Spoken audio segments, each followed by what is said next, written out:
Maharashtra today 24 news सत्य परिस्थितीचा सविस्तर आढावा। राजश्री उमरे यांच्या मागणी संदर्भात राज्यपाल मुख्यमंत्री यांच्याशी याबाबत चर्चा करणार खासदार संदीपान भुमरे। मराठवाड्यातील मराठा समाजाला हैदराबाद गॅझेटनुसार आरक्षण देण्यात यावं या मागणीला घेऊन गेल्या 8 दिवसांपासून उपोषण करत आहेत। आज त्यांना उपोषण मागे घेण्याची विनंती केली आहे।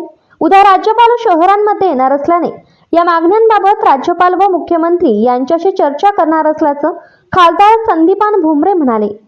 गेल्या 8 दिवसापासून छत्रपती संभाजीनगर शहरातील क्रांती चौक येथे धर्मवीर संभाजीराजे शौर्य प्रतिष्ठानच्या जयश्री उमरे पाटील यांचे आमरण उपोषण सुरू आहे। या उपोषणाचा आज 8वा दिवस आहे।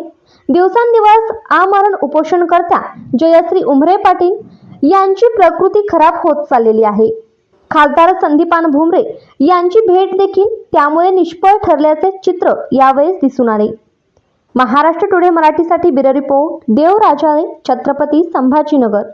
आता ताईच्या उपोषणाला 8 दिवस आहे, आज 8वा दिवस आहे आणि ताईला मी विनंती केली तब्येतीची काळजी घ्या आणि आपण उपोषण सोडा। पण ताईंना सांगितलं की उद्या राज्यपाल येणार आहे, आपण राज्यपालाशी चर्चा झाली आमची शिष्टमंडळासमोर, उद्या राज्यपालाशी चर्चा करू आणि राज्यपालाच्या कानावर हे जे काही आपल्या मागणी आहे त्या मागण्याच्या बाबतीत उद्या राज्यपालासंग आम्ही चर्चा करू।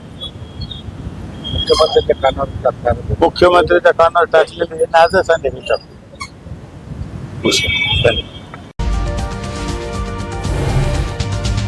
आजच महाराष्ट्र टुडे 24 न्यूजला सबस्क्राईब करा आणि सत्य परिस्थितीचा सविस्तर आढावा पहा।